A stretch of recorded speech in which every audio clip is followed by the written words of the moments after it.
अल्हम्दुलिल्लाहि रब्बिल आलमीन वस्सलातु वस्सलामु अला सय्यिदिल मुरसलीन अम्मा बाद अऊज़ु बिल्लाहि मिनश शैतानिर रजीम बिस्मिल्लाहिर रहमानिर रहीम। अस्सलाम वालेकुम व्यूअर्स, आज हम वरासत की तकसीम के बारे में पढ़ेंगे कि वरासत को कैसे तकसीम किया जाता है, बेवा के हिस्से में कितनी अमाउंट आती है, बेटों के हिस्से में कितनी अमाउंट आती है और बेटियों के हिस्से में कितनी अमाउंट आती है।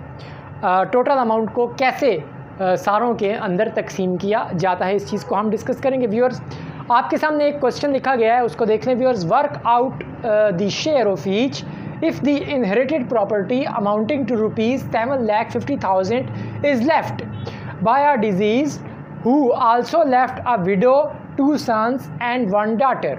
मिसाल के तौर पे व्यूअर्स, जो बाप था फॉर एग्ज़ाम्पल उसकी डेथ हो गई, ठीक है, उसके 2 बच्चे थे और एक बेटी और उसकी वाइफ थी जो कि अब बेवा हो गई। बेवा को इंग्लिश में कहते हैं विडो, ठीक है ना।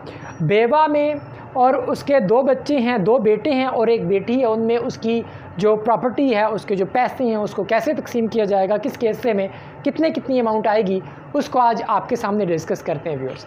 सबसे पहले ये आप याद रखें कि बेवा का जो फार्मूला होता है वो होता है 1/8, यानी कि टोटल अमाउंट को 8 से हमने डिवाइड करना है, जो आंसर आएगा वो हमने बेवा को दे देना है।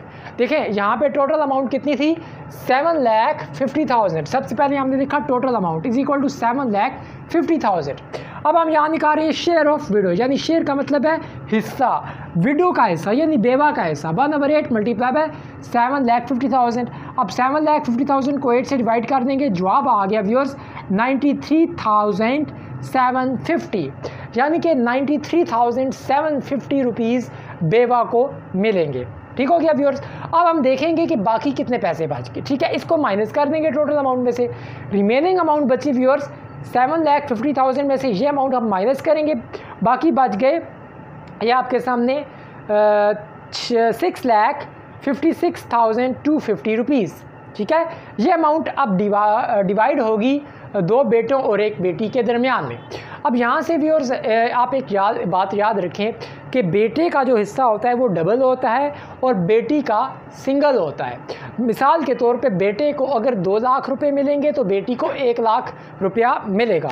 इसको फार्मूले के तहत हम इस तरह लिखते हैं कि क्योंकि 2 बेटे हैं तो यहाँ पे हमने लिखा ratio between sons and daughters, तो जो हिस्सा होता है बेटे का वो डबल होता है, उसको हम 2 से डिनोट करेंगे, यानी कि 2:1। 2 बेटे हैं इस वजह से 2 को 2 दफ़ा लिखा। ये पहले बेटे का हिस्सा आ रहा है 2, ये दूसरे बेटे का हिस्सा आ रहा है 2 और ये आखिर में रेशो 1 बेटी को जाहिर कर रहा है, ये बेटी का हिस्सा आ रहा है, ठीक है ना। अब इस तमाम रेशोज़ को जमा किया गया, सम ऑफ रेशोज़ 2 + 2 + 1, इसका टोटल आ गया 5, ठीक है व्यूअर्स। अब यहाँ पे हम रेशोज़ का टोटल आया 5, ठीक है ना। ये पहले बेटे का हिस्सा, ये दूसरे का हिस्सा, ये बेटी का हमने कर दिया। अब शेयर ऑफ सन्स कैसे करेंगे, 2 डिवाइडेड बाय टोटल जो रेशो का आया, टोटल आया 5, 2 divided by 5 multiply by this, यानी रिमेनिंग अमाउंट जो निकली थी वो 6,56,250 से इसको मल्टीप्लाई करेंगे। इसको हमने भी और 5 से डिवाइड करना है और 2 से मल्टीप्लाई करना है, ये जवाब आ जाएगा, यानी कि 26,2500। ये एक बेटे का हिस्सा है और दूसरे बेटे का भी इतना ही हिस्सा है। देखोगे अब बेटी का कैसे निकलेगा, ये हमने 2/5 किया, अब बेटी का 1/5 करेंगे, ठीक है ना, क्योंकि यहाँ पे 1 है। Share of daughter 1/5 multiply by 6,56,250 जब किया तो ये आ गया व्यूअर्स 13,000, ये आ गया 1,31,250 और ये व्यूअर्स आप नोट कर लीजिए है 2,62,500। ये बेटे का हिस्सा एक बेटे के हिस्से में आया 2,62,500 और बेटी के हिस्से में आया 1,31,250, यानी इसका हाफ।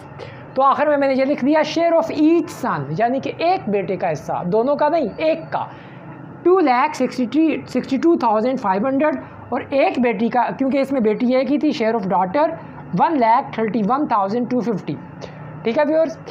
तो ये तरीका होता है बेवा और बेटों और बेटियों में अमाउंट तकसीम करने का। ठीक हो गया व्यूअर्स।